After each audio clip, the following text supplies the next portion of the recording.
I should open my own therapeutic school where it's about being the patient's enemy the whole time. Well, I feel like that's the model we have from our old movies, right? Is that the therapist is there to like doing that tear you down, right? Yeah, like pick you apart, destroy your life. Because you're projecting all this onto your mother and yada yada yada. Exactly. That's true. Yeah. That's true. Okay. All right. So you're going to bring that back, Dedeker. I'm bringing sexy back with the intense, combative, angry therapist. Yeah. Welcome to the Multiamory podcast. I'm Jase. I'm Emily. And I'm Dedeker. We believe in looking to the future of relationships, not maintaining the status quo of the past. So whether you're monogamous, polyamorous, swinging, casually dating, or if you just do relationships differently, we see you, and we're here for you.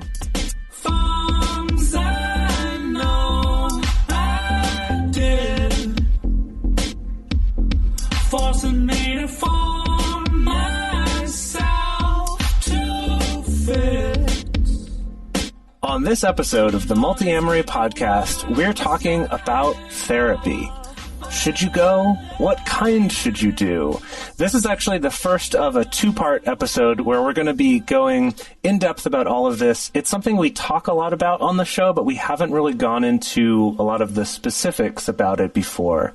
So in today's episode, we're going to be focusing on some of the things that can hold you back from going to therapy, as well as talking about the wide range of different types of therapy that there are, as well as some of our personal experiences with different types of therapy. And then next week, we're going to be getting into considerations for how to choose a therapist, what type of therapy might be most effective for you, as well as some resources for going about finding things like non-monogamy supporting therapists or LGBTQ therapists or things like that. So we talk a lot about therapy on this podcast, and we talk a lot about going to therapy. Like, we tell all y'all out there to go to therapy. But full disclosure, I have not gone to therapy since I was in college. And when I was in college, I had kind of, I wouldn't say a traumatic experience with it, but I just recall, like, being treated by this man who was a therapy student, and he was not particularly, I guess he was a PhD student, but he wasn't very warm. He just kind of sat there and listened to me and, you know, with his pen and paper, and that was it. And I just would sit there and cry and cry and cry for the entire hour. And I think I went to like 8 sessions or something because that was all that my university would pay for free. So needless to say, would you say yes. at the end of 8 sessions of crying at a man with a pen and paper, and just like a guy that was maybe, I don't know, perhaps like a few years older than I was at the time, truly. Do you feel like you got anything out of it? I mean, other than just the catharsis of crying?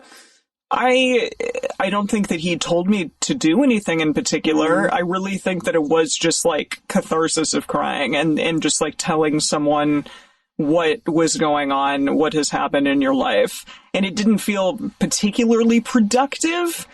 But, you know, I tell people on this podcast to go to therapy, and I know that I should do it. My partner has been like, you should go. I go. You would love it. And my mom is like, you should go. It's great. And I'm doing this episode. I researched this episode to try to help myself pull the trigger and actually go. So I'm sure that I'm not the only one out there who has these kind of thoughts and these feelings surrounding therapy. So I hope that this can help someone out there with this kind of dilemma. Our listeners should know that Emily titled this episode, "Should You, in parentheses, I go to therapy?" I'm sure the answer is yes. We all probably could use something from it, but yeah. So let's talk it out. Well, first of all, I will say that it sucks. I mean, I'm sure it's probably not like the direct fault of that PhD student, because it sounds like he was learning too. But I feel like that's a common refrain that I hear from people who feel hesitant about going to therapy or going back to therapy is just like, yeah, this person just sat there while I vented and then nothing happened. Yeah. And I'm like, that doesn't seem very productive to the person who's doing the therapy. And maybe I'm wrong here. Maybe that is ultimately what some people need.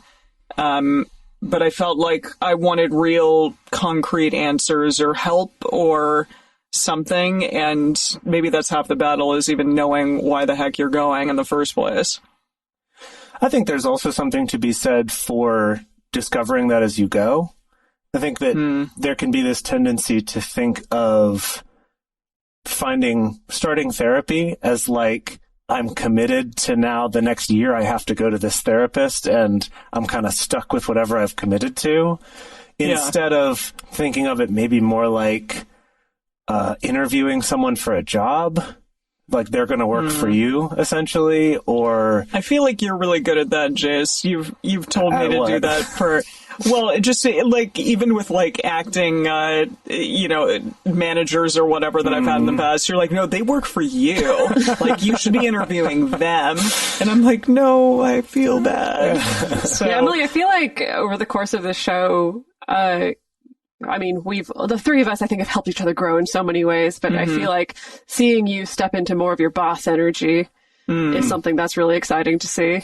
Yeah. Thank you. I appreciate that. I'm glad to hear that.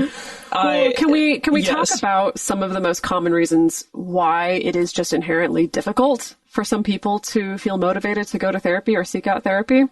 So we have this list of 9 things. Maybe it'll expand from here. I feel like 10 is a good even number, but whatever. Okay, but before we get to the end of it, maybe we can think of 10. Yeah. Yes, exactly. So, okay, here's some common excuses, including many that I have used, and we're going to go down the list, and why don't I say the excuse, and then you two can kind of be like, no, this is, here's the antidote to that, or something. We'll see how it goes. Well, we could just discuss it. Yeah.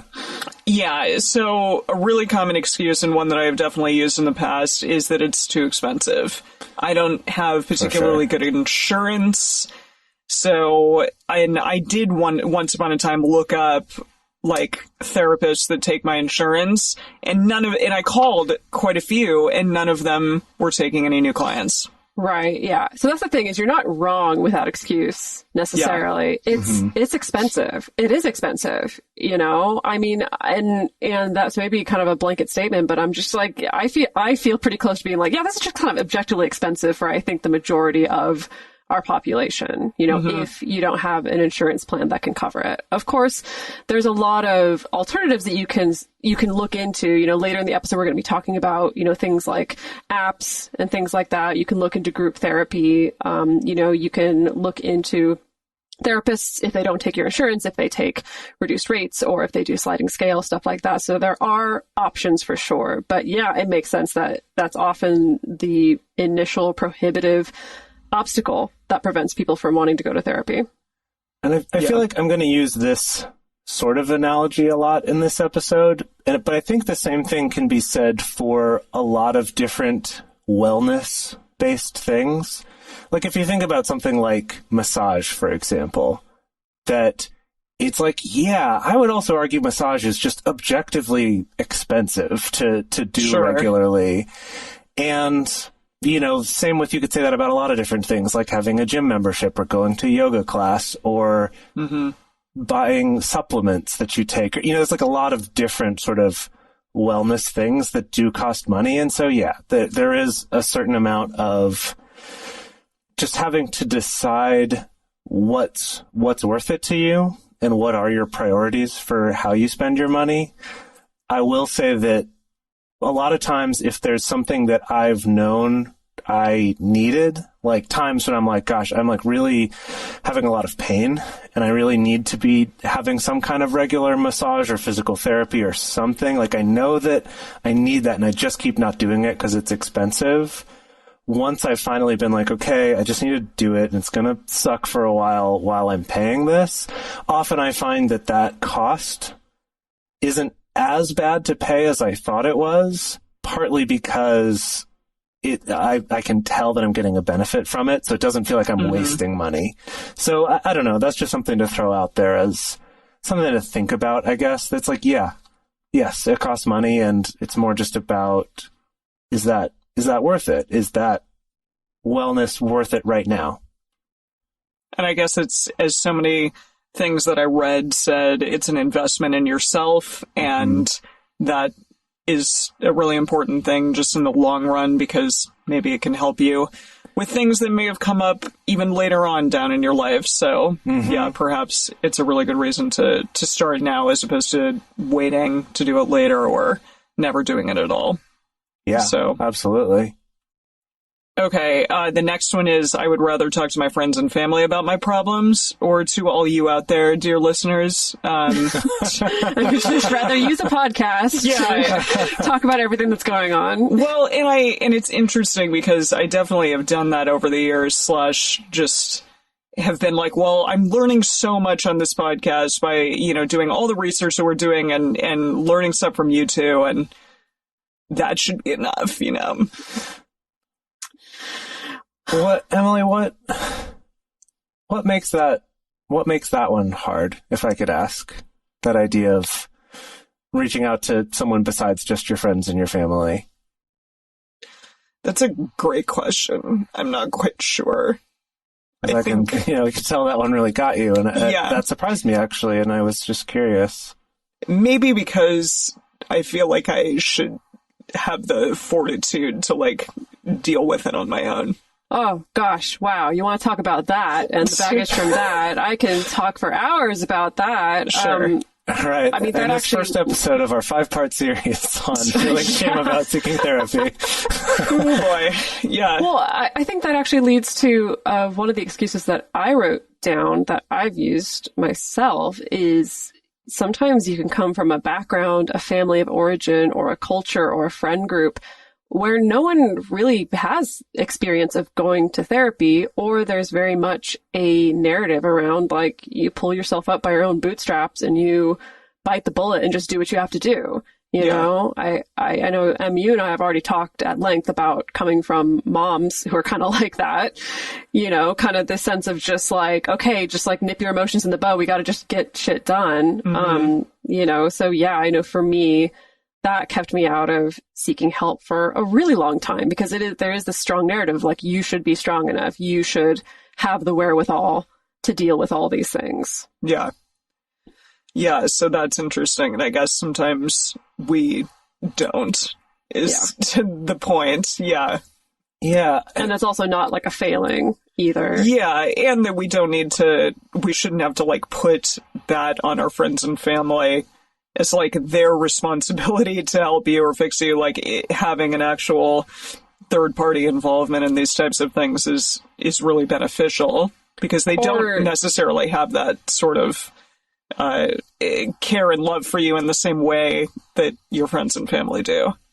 Or you may just not have friends and family that you trust enough to That's true. talk about what's really going on with you. Or I mean, even if it's not that extreme, but it could be that you can't, you don't feel like your friends and family could be objective about something, Sure. Maybe they really don't like your girlfriend. And so it's hard to go to them for advice because that's coloring how they're going to respond to you. And so you don't feel like you can get an objective sense of what's going on. Absolutely. I also, to go back to the analogy of other types of wellness going on, it's it's when Dedeker has, where her feet are cramping or hurting, she can ask me hey, could you do some rubbies tonight? And it's sure, I can help with that, but I'm not a reflexologist. I'm not a physical therapist. I'm not I can help a little bit, but if she's really every day I'm having trouble with this, the answer is to go to someone who is an expert in that, someone who is trained in it, who can make more educated recommendations, help you know what's going on. And, you could say the same thing about any sort of physical ailment. We get that. Yes, your friends can help you walk off your twisted ankle, but they're not going to be able to reset your broken bone in your leg, right?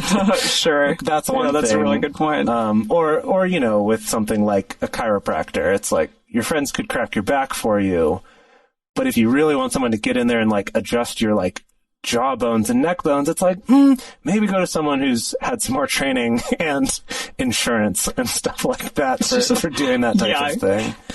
So Absolutely. I think there's that. And then also just, it's maybe your friends can help, but it's also tough to always be asking them to, just in terms of putting that extra like asking a lot more from them, I guess, of their emotional energy. Totally. Yeah. Yeah. Another one is I don't have enough time. Yeah. Yeah. Before even Yeah, though I've used it's that one classic. a lot. Yeah. Yeah. Yeah. It does take a time dedication, I mean, it depends on the kind of therapy that you're going to and what your reason is necessarily, but it is the kind of thing where often you get out of it what you put into it. Mm-hmm. And often that's investing time, investing time and showing up. And so it is also the kind of thing where, you do have to kind of make that time and defend it as well. Yeah. Yeah, I feel like the not enough money and not enough time to me feel very similar, usually because I've used the two at the same time in the past when there have been times when I knew that therapy would help me and I just kept not doing it. Those are two of the big ones for me that was like, well, no one can argue with that. I just don't have time. I just don't have money. Yeah. And I think it's the same thing with money of like prioritizing and just deciding, okay, let me try this and trust that I'll get enough benefit out of this to be worth the time that I took to do it. And we'll talk about this a little bit more later, but maybe that would involve going to a few different therapists to find the right one for you, or trying one for a little while or something. So I don't want to say like, oh, it's 100% going to like double your efficiency with the rest of your time after one session. Not quite like that. It's the same as, exercising or getting massage, something like that. It'll take a little time, but if you do it for a while, you should notice a difference, like that it does improve the quality of your life so that time becomes worth it. How about I feel awkward telling my problems to a complete stranger? Yeah, definitely. I mean, the therapeutic relationship is such a weird relationship when you think about it, because it's very much like, I've never met you before. Now let's dive right into everything you feel vulnerable about or ashamed about, or your weaknesses or things like that. It is weird. I think people who are used to going to therapy, who have like a longer background in it, it becomes less weird over time. But just the unknown and the newness of it can keep a lot of people away for sure. Yeah, and when I think back to, like, sitting in that room with that blonde-haired, 25-year-old kid that was trying to, I don't know, help me out or whatever, it felt awkward then, and I don't know.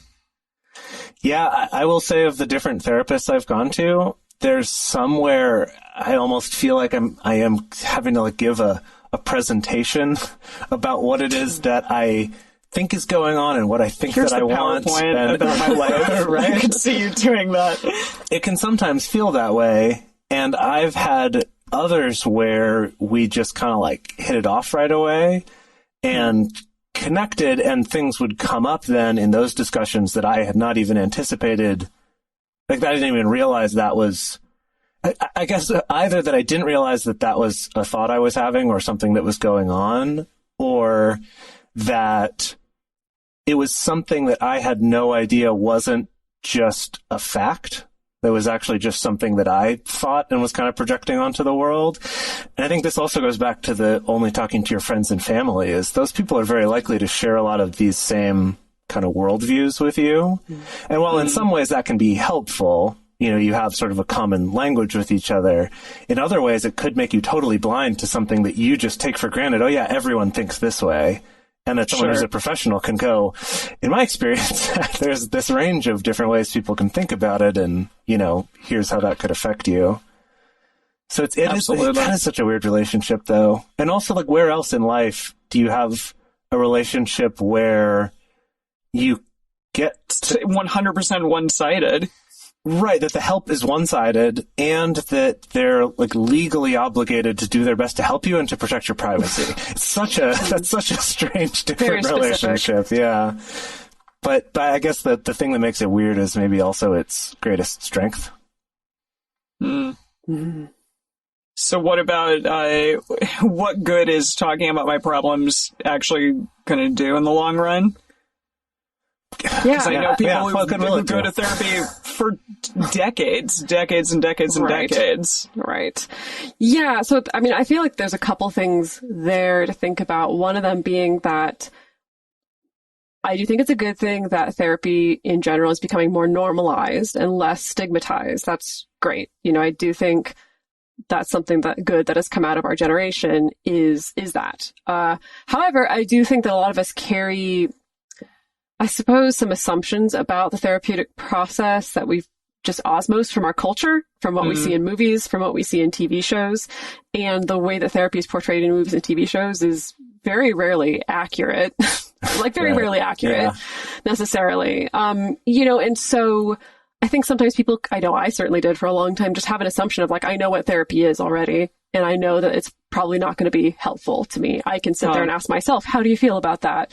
Just ad nauseum, or the assumption that I'm going to be on a couch with a Freudian therapist who's going to ask me about my parents, and I think that people often don't realize, if they don't have any touch point to the therapeutic world, is there's just this smorgasbord of different types of therapy, that you can try out and that you can experiment with. It's not all this kind of one size fits all, just sit down and talk about your problems for a decade, and then maybe we'll have a quote unquote breakthrough. And even that is controversial, actually, about, is that a good thing to be in therapy for 10 years, or is that a bad thing? I guess it kind of depends on the person and the type of therapy. Interesting. Yeah, and we're going to go through a little bit later in this episode a list of some common types of therapy, as well as some of the different ones that we've gone to, just to kind of give a sense of how big a range there is, like how different these different types of therapy can be. Because I think... Yeah, I had no idea. Right. I had no idea. Like, not only do we have this idea we've absorbed from our movies and our TV, but we also, like Emily's experience, and like the first time I went to therapy was also in college. Actually, I guess I went when I was a young kid too, when my parents were getting divorced. They had us go see a counselor a few times. I just remember mostly playing with the toys when I was there. But yeah, when my mom and dad were going through some stuff, I went as a really, really young person. Right. But I also just like played with toys and stuff. Right. And See, that's had funny. someone observe me, kind of. That's funny, because I only recently learned that my mom told me that when my dad died, she tried to get me to go to therapy, and I just said no. And so she didn't. She stopped right there. Wow. gosh. Wow. I'm sure it probably would have been the same experience if all I remember is playing with toys. Yeah. Right. They had the crash test dummy toys. Those were really cool. Oh, yeah. I was really into those for a while. Yeah.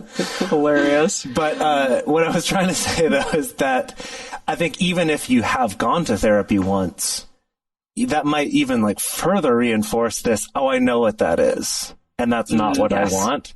And I think that's why it's important to bring up that there is this pretty wide range of how this could look. Yeah, and this is one that I definitely struggle with as well. And it's not, I'm not trying to like put this out to the world in a negative way. It's more like, well, I should be grateful for my life, and I shouldn't, have to go to therapy because my life is really not that hard or whatever. But it's this question of like, well, only people who've been through really traumatic experiences who have like really difficult times in their life, or have, big issues come up, like those are the only people that really need to go to therapy. And because, for all intents and purposes, really, I'm doing fine. I shouldn't have to go. Yeah. I think that's a product of just a long history of first of all, mental health issues being really stigmatized in general, or mental health care being stigmatized. And then we create this association of, well, someone has to be really messed up to go to therapy, and I'm not that messed up. It reminds me of, I think this was like a year and a half ago or so, that for our patron group for the podcast, I ran like a trauma-informed polyamory discussion group. And leading up to the discussion group, like so many people reached out to me to be like, I really want to attend. This sounds really cool and sounds really helpful, but I don't know if I'm quote unquote traumatized enough to attend. Yeah. And it sounds like a joke, but it's not. Like that really is how you can feel. Yeah. Yeah, very much so. And, I had to assure people, I'm like, doesn't really matter. If you feel like this could benefit you, then show up. No one's going to make you prove how traumatized you are or not, and no one's going to be putting you in a ranking system necessarily. Like with the last episode that we did talking about capital T trauma versus little t trauma, and I'm like, I guess I've had things, I don't think that I've had anything that qualifies necessarily as big capital T trauma, so Should I even? I mean, maybe. I don't want to go off on a whole tangent on trauma, but just to put it in a nutshell, at least the school of therapy that I come from, which is somatic experiencing therapy, the belief there is that, trauma is very much in what your experience was as opposed to what the event itself was. It was like how your nervous system coped with it versus what was actually happening, because nervous systems react to things differently, and especially if things hit you at different stages in your development, it can hit you differently. So yeah, that's a good point. Yeah. Yeah, and I think also something I've heard from a lot of people, particularly with couples therapy, is couples who go to a couples therapist when things are still pretty good, but it's like there's some things we kind of want to work out, or we just want to be sure we're on a good track. That almost universally the reaction they get is, that's awesome. I'm so glad, because usually couples don't come until it's basically too late, right? Yeah. It's like there's so much damage here, right? If you think about, again, I'm going to use my physical wellness analogy because I think it's something we kind of get on a deeper, our culture gets physical wellness, sort of. Sure. In a way, a little more than we do with mental wellness. But it's like if you sprained your ankle very badly, or maybe broke it, you're not sure, it hurts a lot, it swelled, and you just kind of like, well, I don't know, I'm just going to keep walking on it. It's like only people with bad injuries go to doctors, so like this must not be that.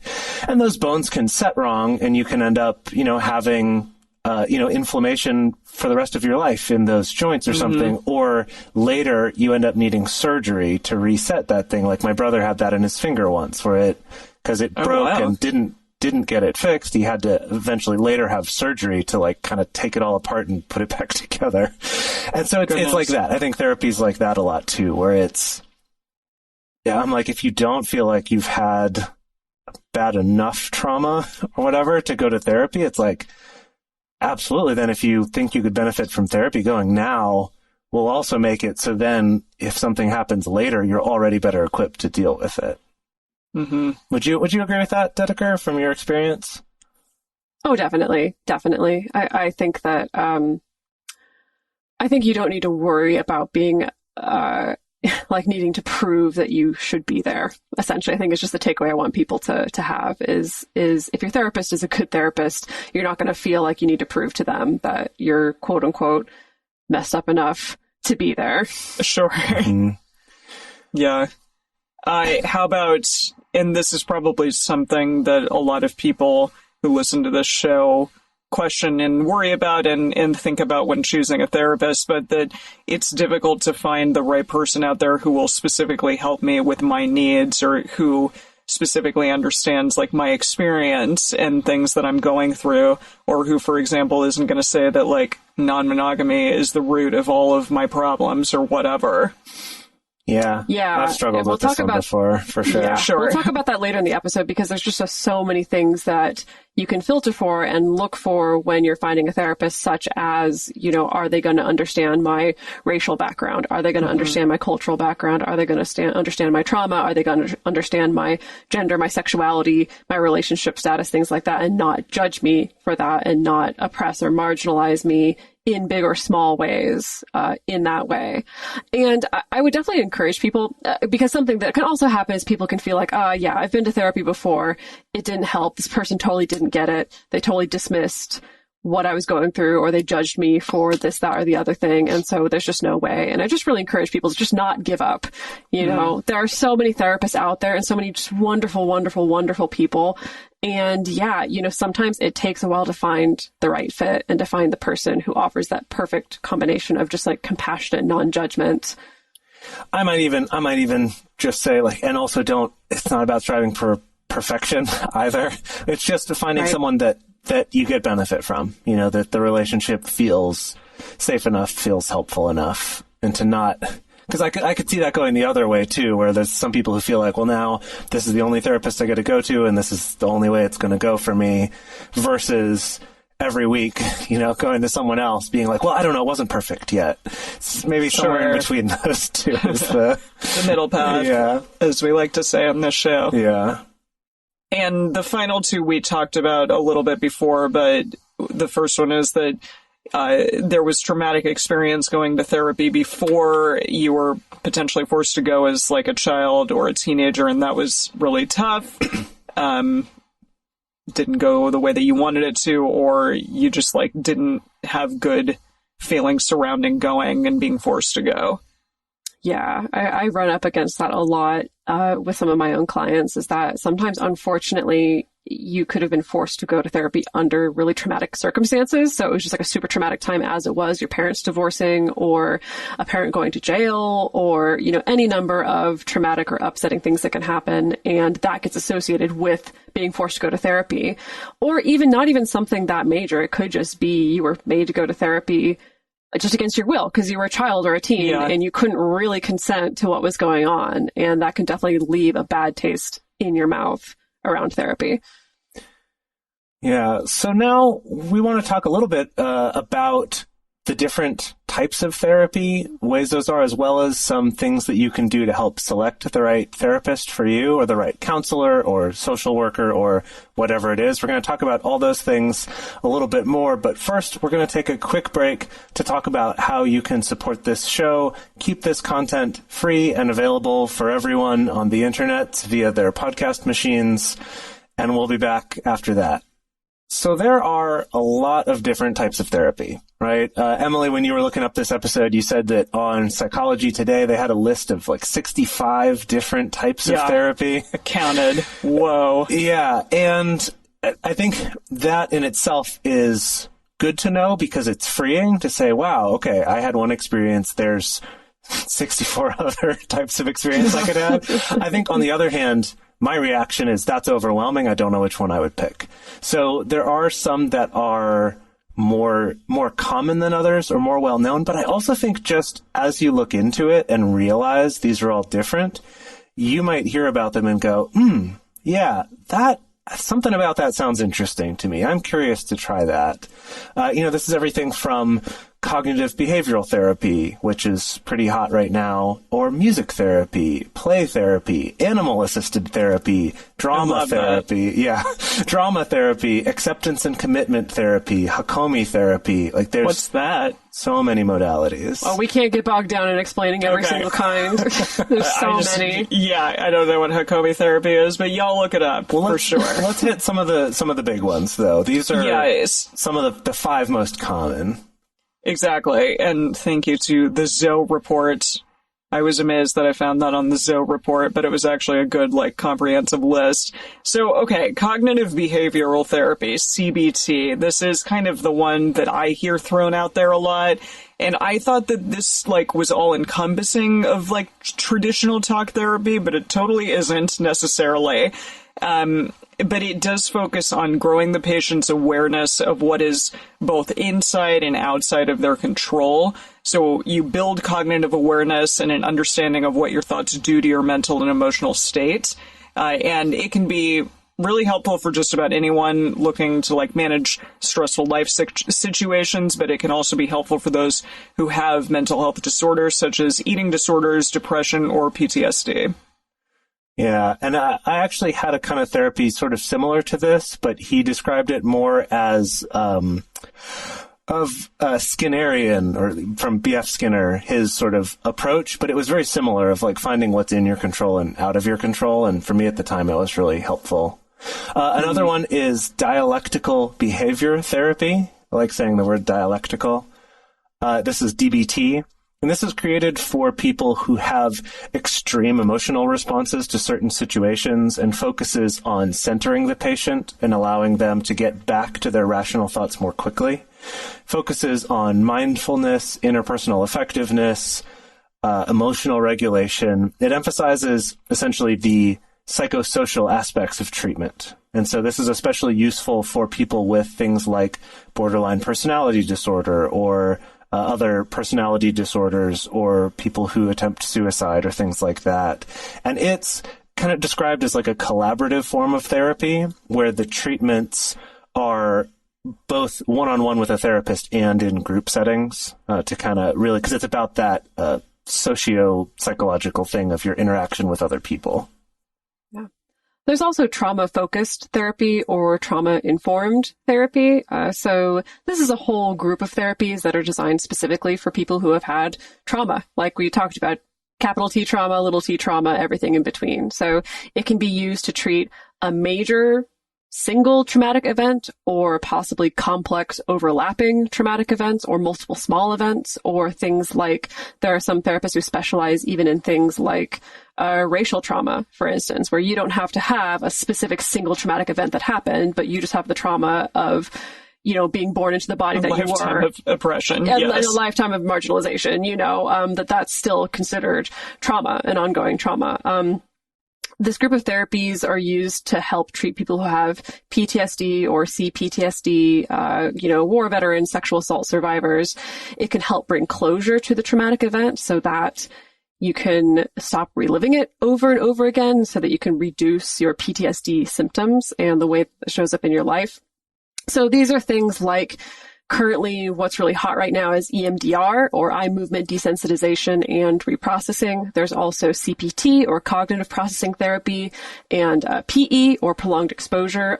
What I'm currently getting trained in right now is SE therapy, or somatic experiencing therapy, which has some overlap with EMDR as well. And so ideally, if trauma specifically is something that you know that you want to work on, or is very relevant in the stuff that you want to work on, looking for someone who is trained in one of those modalities, certified in trauma treatments, or has a practice that specifically focuses on trauma therapy will probably be the most helpful. And then we have psychodynamic therapy, and this one comes from Freudian origins, and specifically it tries to get to the roots of emotional suffering coming from our family of origin and how the past has shaped any challenges that we're suffering today.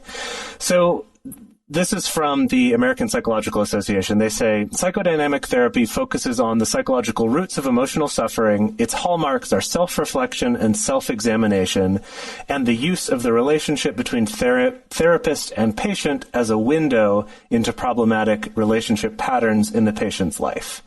Now, this is one that... to, like, lay on a couch. You have to. Legally, Yeah, you have to be on a to. couch, or they cannot do the practice. You have to. Yeah, the doctor, like, walks around with a pen and paper, sits on a little poof next to you or something. Yeah, Has like a pipe. has to have a beard and a pipe for sure. All those things are required. Yeah. I mean, this is one that, you know, Freudian therapy was kind of what started a lot of therapy today. It's not as popular now, and there's a lot of other modalities that I would recommend first. However, some people do get a lot of benefit out of this type of therapy. So it's a good one to have on there, since that is kind of, you know, the original flavor. The father of therapy. In this top 5, there's also interpersonal therapy, which is sometimes related to what's known as relational psychotherapy. There's, of course, with all these things, there's nuances, and someone out there who knows way more than we do is going to get angry about the way that we're describing it. So just sit down and have some patience with us. But with interpersonal therapy, the doctor-patient relationship itself serves as a corrective experience for the client. So this can be really appropriate for people who've had challenging relationships with their parents or their friends or their romantic partners. It's also sometimes used to treat mood disorders like bipolar, major depressive disorder. It's fairly relaxed and supportive, and ultimately the goal of the treatment is to be the patient's ally. I mean, I think that applies to a lot of therapeutic schools. Although maybe I should open my own therapeutic school where it's about being the patient's enemy the whole time. Well, I feel like that's the model we have from our old movies, right? Is that the that's therapist true. is there That to is like true. doing that? tear No, you I'm gonna scream down, at you. right? Yeah. Like pick you Right. apart, destroy This is your life. because you're to put it projecting back all this together. onto Right. your mother and yada, yada, yada. Exactly, That's true. yeah. That's true. Okay. All right. So you're going to bring that back, Dedeker. Bring it back. I'm bringing sexy back with Yeah. the Not intense, sexy. combative Yeah. angry. Therapist. Yeah. Yeah. So as far as personal experiences, you know, I've gone to talk therapy a number of times. I'm in talk therapy right now, actually. My very first therapeutic experience ever was talk therapy. But that's different than CBT? Like, what's the... talk therapy, is it really just like they sit there and you're talking, and then they're like, tell me more. Now, these are good What do you questions. think of that? These are good What questions. What are you thinking about Now, what that? does that make you think about your mother? Yeah. Exactly. Okay, well, I don't know.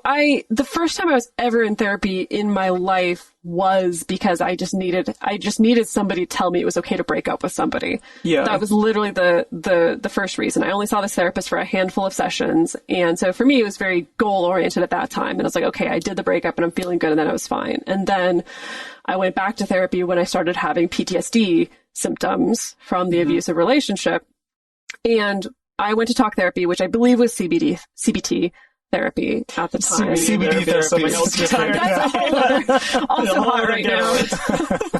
Maybe things would have gone differently if I'd done CBD therapy first. But and I'll be honest, the therapy was helpful in the sense that it helped get my thoughts kind of in the right place, which is very CBT is literally about kind of retraining your thoughts to a certain extent.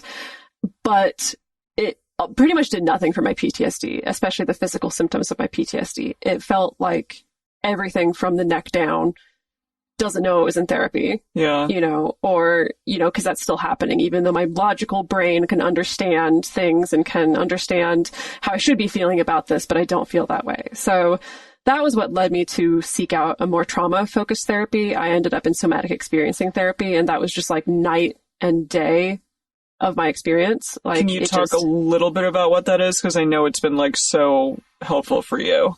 Yeah. So somatic experiencing, there's much less emphasis on sit down and talk and relive the whole terrible story to me. And then I'll tell you what I think and help you through it.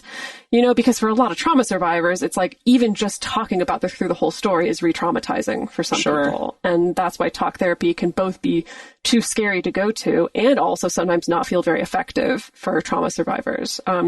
So somatic experiencing is much more of a body-based therapy, not necessarily that there's body work like being touched or things like that, but it's much more about what's going on in your nervous system and like the physical manifestations of your trauma and your PTSD and kind of working through that and renegotiating that through body awareness, through visualization, through sometimes doing some movement and stuff like that. And it's a psychodynamic process of kind of renegotiating trauma, essentially. I had an amazing, amazing experience with it. And of course, that's why I ended up, applying to get into the training program. And now I'm on this 3-year journey of doing the training. I can't say across the board that that's going to be everybody's experience, but anyone who comes to me talking about trauma, I'm very rah-rah for somatic experiencing. But, things like EMDR also are fantastic as well. Next week, we're going to continue on talking about special considerations to think about when choosing therapy, how you can go about looking at therapists, what things are worth considering, as well as some resources for ways to make it more affordable or to find people who support non-monogamy or things like that. So we're excited to continue this conversation with you next week. Yeah, it's a big 2-parter episode. We hope that you enjoyed this first part. Thank you all out there for allowing me to get a little vulnerable with you, cry a little bit on your shoulder. I do very much appreciate it. So the bonus episode for this week, we are going to delve into acronyms. Little letter game. Letter words. No, like things like what does it mean when someone is an LCSW or an LCDC? Not an ACDC, but an LCDC. I have no idea. So we're going to talk about that when you see a bunch of letters next to someone's name and when you want to decide who to pick as a therapist. So we want to hear from you. Have you gone to therapy? How did you like it? Do you still do it now? What has been most effective for you? Do you have any tips about how I can go to therapy and like get over my little worries about it? So let us know. The best place to share your thoughts with other listeners is on this episode's discussion thread in our private Facebook group or Discord chat. You can get access to these groups and join our exclusive community by going to patreon.com/multiamory. In addition, you can share with us publicly on Twitter, Facebook, or Instagram. You can email us at info@multiamory.com. Multiamory is created and produced by Jase, Lindgren, Dedeker, Winston, and me, Emily Matlack. Our episodes are edited by Mauricio Balvanera.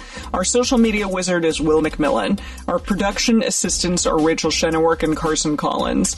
Our theme song is Forms I Know I Did by Josh and Anand from the Fractal Cave EP. The full transcript is available on this episode's page on multiamory.com.